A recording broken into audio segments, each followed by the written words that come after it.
우리는 한 주간 고난주간을 기념하며 새벽을 깨우며 기도했습니다. 그러나 그것이 그 고난으로 끝난다면은, 십자가의 죽음으로 끝난다면은 사도 바울의 고백처럼 우리는 세상에 가장 불쌍한 사람입니다.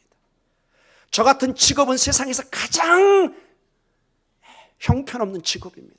얼마나 우스운 직업입니까, 여러분? 죽음만을 전하고 죽음만을 기념하는 그러한 종교. 사랑하는 성도 여러분, 우리의 기독교는 십자가의 그 보혈과 그 사건을 가장 중요한 사건으로 전하되, 그러나 십자가를 통한 그거를 넘는 부활의 종교인 것을 잊지 마시기 바랍니다. 새벽을 깨우며 빈 무덤입니다. 더 이상 죽음이 예수님을 잡지를 못합니다. 여러분의 삶에 죽음과 같은, 무덤과 같은 어떠한 영적인 환경, 육적인 환경이 오더라도 예수님의 그 부활의 능력으로 다시 일어서는 그러한 역사가 있기를 간절히 축원합니다. 오늘 본문의 내용을 보면은 자유, 진리, 이 단어가 강하게 우리에게 와닿습니다. 진리를 알지니 진리가 너희를 자유롭게 한다. 이게 도대체 무슨 말일까요? 우리 인간의 모든 삶은 자유를 강구합니다. 그 누구도 이 자유를 빼앗아갈 수는 없는 것입니다. 자유가 없는 국가, 교도소, 얼마나 사람들이 몸부림칩니까? 아무리 여러분이 맛있는 음식을 먹고 대접을 받아도 자유가 없는 곳에 갇혀 있으면 그것은 비참한 것입니다. 동물원에 있는 동물들이 아무리 보호를 받고 아침, 점심, 저녁에 식사를 제공받고 수의사를 통해서 진료를 받지만, 우리가 그 동물원에 있는 동물을 보고 자유롭단 말은 사실은 쓰질 못합니다. 힘들고 어렵지만 대양을 헤엄치고 저 초원을 달리는 그러한 짐승이 자유롭구나, 그렇게 얘기를 합니다. 이 자유가 사실은 그렇게 소중한 것입니다. 자유. 사랑하는 성도 여러분, 우리는 역사를 통해서 이 자유를 외쳤던 중요한 두 사건을 제가 한번 가져오기를 원합니다. 1963년 3월 25일 미국은 흑백의 갈등으로 최고조에 달았던 그때의 순간이 있었습니다. 마틴 루터킹 목사를 중심으로 약 100만 명에 가까운 사람들이 워싱턴 DC를 향해서 행진하면서 불렀던 찬송이 있었습니다. We shall overcome. 우리는 이기리라. 그러한 찬송을 부르면서 구름대 같은 사람들이 몰려가는 모습은 여러분 지금도 역사의 자료를 통해서 알 수 있습니다. 제가 한번 읽어드리겠습니다. 우리는 이겨내리라. 우리는 이기리라. 우리는 언젠가 이겨내리라. 오, 내 마음속 깊이 이길 것을 믿습니다. 우리는 언젠가 반드시 이기리라. 손에 손 맞잡고 걸으리라. 손 맞잡고 걸으리라. 언젠가는 우리 모두 손 맞잡고 걸어가리라. 오, 내 마음속 깊이 우리와 함께하리라 믿습니다. 우리는 언젠가 반드시 이기리라. 우리에겐 두려움이 없습니다. 두렵지 않습니다. 오늘 우리는 전혀 두렵지 않습니다. 오, 내 마음속 깊이 두려움 없음을 믿습니다. 우리는 언젠가 반드시 이기리라. 아멘. 찬송, 하나님의 말씀에서 따온 100만의 군중들이 걸으면서 불렀던 찬송가입니다. 부활의 주님을 믿고 불의의 저항에서 행군했던 모습을 우리는 떠오를 수 있습니다. 그들의 강력한 그 행진의 동기는 부활의 주님이 있습니다. 그리고 우리가 얼마 전에 기념했던 1919년 3월 1일 기미 독립선언문을 외쳤던 33인과 함께 16명의 기독교인이 있었던, 제가 이 설교를 준비하면서 기미 독립선언문에 현대적으로 번역한 것을 제가 일부 발췌를 해왔습니다. 너무너무 부활의 신앙이 있는 것을 보게 됩니다. 여러분, 우리의 선배들이 얼마나 자유를 향해서, 독립을 향해서 부활의 정신으로 불의와 맞섰던, 일제강점기에 맞섰던 모습을 한번 들어보시기 바랍니다. 우리 조선은 이에 우리 조선이 독립한 나라임과 조선 사람이 자주적인 민족임을 선언하노라. 이로써 세계 모든 나라에 알려 인류가 평등하다는 큰 뜻을 똑똑히 밝히며 이로써 자손 만대에 일러 민족의 독자적 생존에 정당한 권리를 영원히 누리도록 하노라. 반만년 역사의 권위를 의지하여 이를 선언함이며 2천만 민중의 충성을 모아 이를 두루펴 밝히며 결의 한결같은 자유발전을 위하여 이를 주장함이며 인류가 가진 양심의 판로에 뿌리박은 세계 개조의 큰 움직임의 순응에 나가기 위하여 이를 내세움이니 이는 하늘의 분명한 명령이며 시대의 큰 추세이며 온 인류가 더불어 같이 살아갈 권리의 정당한 발동이기에 하늘 아래 그 무엇도 이를 막고 억누르지 못할 것이니라. 아, 새 천지가 눈앞에 펼쳐지도다. 힘의 시대가 가고 도의의 시대가 오도다. 지난 온 세기에 갈고 닦아 키우고 기른 인도의 정신이 바야흐로 새 문명의 밝아오는 빛을 인류 역사에 쏘아 비추기 시작하도다. 새 봄이 온 누리에 찾아들어 만물의 소생을 재촉하는도다. 얼어붙은 얼음과 찬눈에 숨도 제대로 쉬지 못하는 것이 저 한때의 형세라 하면 화창한 봄바람과 따뜻한 햇볕에 원규와 혈맥을 떨쳐 펴는 것은 이 한때의 형세이니 하늘과 땅의 새 기운이 되돌아오는 때를 맞고 세계의 변화의 물결을 탄 우리는 아무 머뭇거릴 것 없으며 아무 꺼릴 것도 없도다. 우리의 본디부터 지녀온 자유권을 지켜 풍성한 삶의 즐거움을 실컷 누릴 것이며 우리의 풍부한 독창력을 발휘하여 봄 기운 가득한 온 누리에 민족의 정화를 맺게 할 것이로다. 우리가 이에 떨쳐 일어나도다. 양심이 우리와 함께 있으며 진리가 우리와 더불어 나아가는도다. 남녀노소 없이 음침한 옛집에서 힘차게 뛰쳐나와 삼라만상과 더불어 즐거운 부활을 이루어내게 되도다. 아멘. 여러분, 여기는 아멘을 넣어도 될 것 같아요. 16분의 목사와 성도들이 이것을 초안을 만들었습니다. 여기 분명히 강력한 부활의 정신이 기미 독립선언문에 얼마나 일제강점기에 우리가 자유를 열망하며 독립을 원했던, 그러나 그 깊은 내면에 부활의 주님을 바라보면서 선포되었던 것을 보게 됩니다. 사랑하는 성도 여러분, 성경은 그러나 말을 합니다. 정말로 진정한 자유는, 정말로 우리 영혼의 자유는 우리 주님 예수 그리스도 안에, 부활의 주님 안에 있음을 본문은 분명히 선포하고 있습니다. 우리가 그토록 강구하는 자유, 그 자유, 본능적으로 추구하는 우리의 자유는 예수 그리스도 안에, 이 진리 안에 자유가 있는 것을 선포하고 있습니다. 요한복음 8장 31절과 32절을 다시 한번 이 배경에서 보도록 하겠습니다. 다시 읽도록 하겠습니다. 31절, 32절입니다. 요한복음 8장 31절, 32절. 방송실 좀 띄워주세요. 예. 그러므로 예수께서 자기를 믿는 유대인들에게 이르시되 너희가 내 말에 거하면 참으로 내 제자가 되고 진리를 알지니 진리가 너희를 자유롭게 하리라. 아멘. 진리를 알지니 진리가 너희를 자유롭게 한다고 합니다.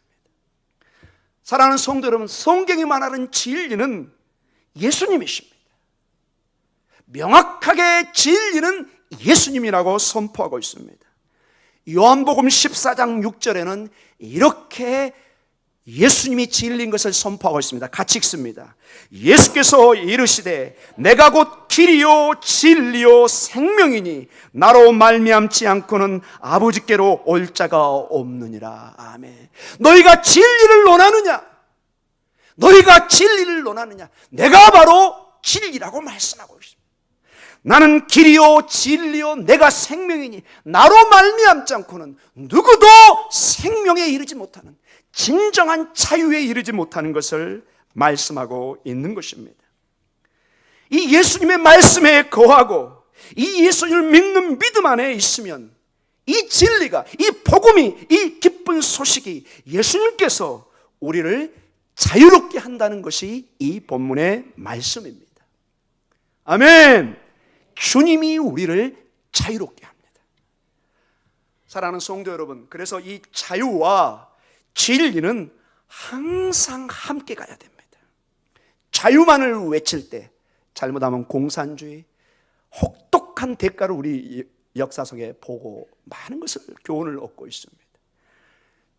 자유와 주님의 진리가 늘 함께 해야만이, 즉 진리 대신 예수님과 함께 해야만이 우리에게 진정한 자유가 주어지는 것을 보게 됩니다. 반대로 거짓과 함께하면 진실이 감추어집니다. 불의와 함께하면 정의를 저버리게 됩니다. 세상의 쾌락과 함께하면 진정한 인생의 즐거움을 놓치게 됩니다. 이것이 최근에 방송에 여러분 마약 사건 같은 것입니다. 세상의 쾌락을 쫓으면 진정한 인생의 즐거움, 행복은 완전히 산산조각이 나는 것입니다. 이게 세상의 모습들입니다. 그러나 우리 예수님과 함께할 때 성경은 분명히 얘기합니다. 우리를 죄에서 자유롭게 합니다. 우리를 죽음의 세계에 온전히 묶었던 것이 바로 죄의 문제입니다. 영원한 지옥에서 그 형벌에서 우리를 자유함을 줍니다. 이것이 사실은 진정한 자유입니다. 구원의 기쁨을 주님을 통해서 얻게 되는 것입니다. 그래서 사도 바울은 로마서 1장 16절에 이렇게 그 기쁨을 표현하고 있습니다. 같이 읽도록 하겠습니다. 로마서 1장 16절의 말씀입니다. 내가 복음을 부끄러워하지 아니하노니 이 복음은 모든 믿는 자에게 구원을 주시는 하나님의 능력이 됨이니라. 먼저는 유대인에게요 그리고 헬라인에게로다. 아멘. 즉 모든 사람에게, 이 복음을 믿는 자에게, 이 좋은 소식 예수 그리스도를 믿는 자에게는 구원을 주시는 하나님의 능력이 임한다고 말씀하고 있습니다. 영원한 생명으로 우리가 나아가는 그 근원이 이 복음, 이 진리 안에, 예수 그리스도 안에 있는 것을 선포하고 있습니다. 더 나아가 이 진리, 예수님과 함께할 때 우리는 다음과 같은 담대한 선언을 또한 할 수 있습니다. 로마서 8장 38절과 39절에 사도 바울은 이렇게 선언을 합니다. 같이 읽습니다. 내가 확신하노니 사망이나 생명이나 천사들이나 권세자들이나 현재일이나 장래일이나 능력이나 높음이나 깊음이나 다른 어떤 피조물이라도 우리를 우리 주 그리스도 예수 안에 있는 하나님의 사랑에서 끊을 수 없으리라. 아멘. 그 어떤 것도, 그 어떤 어둠도 하나님과 우리 사이에 이 부활의 능력, 이 사랑을 끊을 수 없다는 것입니다. 죽음이, 어둠의 세력이 아버지의 아들 어린 양을 죽임으로써 모든 것을 끝냈다고 생각했습니다. 종교 지도자들도 이제 끝이구나, 제자들도 끝이구나 하고 다 포기한 상태입니다. 그리고 영적으로는 공중 권세 잡은 자가 하나님의 아들을 이제 죽였구나, 이제 모든 것이 끝이구나, 이게 우리 세상이구나, 이렇게 선언할 때 3일 만에 무덤을 흔드는 지진이 일어나고 천사가 임하며 그 증인에 있던 여인들이 뛰어다니기 시작합니다. 우리 주님 죽지 않으셨어요. 부활하셨어요. 갈릴리로 가서 이 소식을 전하라. 너희의 원래 복음의 자리로 가서 주님을 만나고 새롭게 복음의 증인으로 일어서라고 말씀하고 있는 것입니다. 사랑하는 성도 여러분, 어둠의 세력이 여러분들에게 너는 실패자요, 낙오자요, 아무런 희망이 없다고 얘기할 때 담대히 선언하고 나아가시기 바랍니다. 그래, 나는 힘이 없다, 나는 별 볼 일 없는 사람이다, 나는 실패자이다. 그러나 나 같은 사람을 주님이 핏값으로 사시고 부활의 능력으로 임하고 계시다. 예수의 이름으로 명령하니 너는 떠나갈지어다. 이렇게 얘기하시 바랍니다. 여러분은 여러분이 인정하든 인정하지 않든 예수 그리스도 안에 있을 때 하나님 나라의 왕자요 공주로 한순간에 신분이 변화되어 있습니다. 옛날을 기억하는 사람들이 자꾸 찝쩍거립니다. 너 거지였잖아. 너 낙오자였잖아. No. 지금은 왕자요 공주입니다. 우리 옆 사람을 보면서 인사하겠습니다. 나는 하나님 나라의 왕자요 공주다. 할렐루야.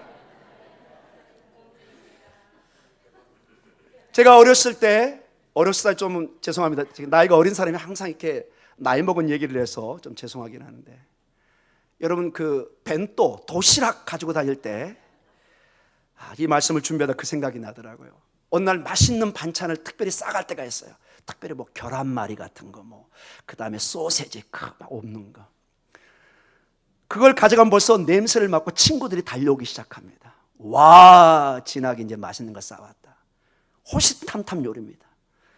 여러분 차마 제가 이런 얘기를 어떻게 해야 될지 정심신가 전인데, 전부 보는 앞에서 침으로 다 이렇게 먹을 수 없게 만듭니다. 더 이상 진하게 얘기하지 않겠습니다. 이건 내 것이다. 건들지 마라. 이렇게. 저만 그렇게 한 걸로 믿겠습니다. 여러분들은 다 나눠 드실 줄. 제가 이 말씀을 보는데 그 생각이 나더라고요. 제가 침으로 제 도시락을 찜을 했습니다. 먹지 마. 지정을 안 먹지 마. 나만 먹을 거야. 사랑하는 성도 여러분, 예수님의 보혈로 우리를 찜하셨습니다. 너는 내 것이다. 누가 감히 내 손에서 너희를 뺏어갈 것이냐? 누가 이 하나님의 사랑에서 끊을 수 있으랴? 사도 바울이 여러분 미친 가운데 이것을 전한 게 아닙니다. 여러분, 사도 바울 같은 위대한 사도가 어디 있습니까? 세계적인 석학이 어디 있습니까? 그러나 그가 하나님의 놀라운 부활의 신앙을 만나고 이것을 선언하고 있습니다. 그 누구도, 그 어떤 것도 하나님의 사랑에서 여러분을 끊을 수 없습니다. 여러분이 지금은 좀 후질해 보이고 조금 좀 그래 보일지 모르지만, 여러분의 내면에 보석 같은 하나님의 놀라운 보석이 빛나고 있는 것을 잊지 마시기 바랍니다. 이제 교회 나오실 때 조금 더 진한 것 말고 적당히 화장을 하시고 적당히 보석처럼 가꾸시기 바랍니다. 할렐루야. 다음 주에 봤더니 전부 다 막 진한 화장을 가지고 오면은 좀 곤란합니다. 사랑하는 성도 여러분, 제가 비유적인 말씀입니다. 여러분의 가치는 온 우주하고도 바꿀 수 없습니다. 하나님의 아들을 인간의 몸을 통해서 이 땅에 보낼 정도로 여러분을 사랑하신 것입니다. 어떤 학자는 그래서 이런 얘기를 합니다. 만약에 온 인류가 없고 나만 이 지구에 혼자였을 때 하나님 아버지는 그 아들을 보내셨을까 안 보내셨을까? 여러분의 답은 어떠신가요? 모든 사람이 없어. 나 혼자 있어요. 그럼에도 불구하고 하나님께서 그 아들을 보내서 십자가에 못 박을까요? 안 박을까요? 자신이 없으시군요. 그 학자의 견해에 의하면, 그리고 성경적으로 보면은 여러분의 한 영혼을 위해서도 주님은 오십니다. 99마리의 여러분 양 비유 아세요? 그게 그겁니다. 한 마리의 양을 찾기 위해서 헤매는 목자의 모습이 우리 아버지의 모습입니다. 반대로 여러분 혹시 집안에 가족이 자녀가 10명 정도 되는 가정이 있나요? 우리 큰 집이 한 10명 정도 됩니다. 모이면 그냥 누가 누군지 모를 정도로 많아요. 그냥 놀라운 게 그 부모 입장에서 단 한 명도 자녀에서 예외가 없어요. 다 귀한 자식이에요. 제 생각에 20명이 돼도 다 귀한 자식일 것 같아요. 여러분, 부모는 한 자녀 한 자녀가 다 소중한 것입니다. 우리 아버지 하나님 아버지는 여러분 한 영혼 한 영혼이 다 귀한 존재인지를 잊지 마시기 바랍니다. 아멘. 여러분은 귀한 아들 딸들입니다. 복음의 능력을 받은 놀라운 은혜의 사람들입니다. 그래서 여러분 이제 이 설교를 마치고 부활주일에 이 고백을 하면서 당당하게 나가시기 바랍니다. 빌립보서 4장 13절입니다. 같이 읽습니다. 내게 능력 주시는 자 안에서 내가 모든 것을 할 수 있느니라. 아멘. 우리가 아무거나 구하는 그 모든 것이 아니라, 만약에 우리의 뜻이, 우리의 기도가 아버지의 뜻에 맞기만 한다면 아버지의 뜻이 하늘에서 이루어진 것처럼 이 땅에 이루어지는 모든 것이 가능한 줄 믿습니다. 아버지의 뜻에 맞는 여러분이 기도를 하면 모든 것이 이루어질 줄 믿습니다. 여러분의 기도의 제목들이, 우리의 자녀들의 앞길이 직장의 문제가, 결혼의 문제가, 태문이 열리고, 직장의 문이 열리고, 건강의 문이 열리고, 여러분의 기도의 문이 열리고, 여러분의 사업의 문이 열리고, 치유의 역사, 고침의 역사, 회복의 역사가 이곳에 임할 줄 믿습니다. 부활의 능력은 매년 그냥 단순하게 반복되는 것이 아닙니다. 지금 이 순간이 중요한 것입니다. 지금 이 순간 부활의 능력이 여러분에게 임하고 있습니다. 내게 능력 주시는 자 안에서 내가 모든 것을 할 수 있다. 내게 능력 주시는 자 안에서 그분이 나에게 능력을 주시기 때문에 우리는 일어서서 이길 수 있는 것입니다. 우리는 오늘도 믿음의 용기로 나아갈 수 있는 것입니다. 부활의 주님이 오늘 여러분을 자유롭게 하고 놀라운 영적 세계의 풍요한 은총의 열매를 맛보는 그러한 주일이 되기를 간절히 축원합니다. 기도하겠습니다.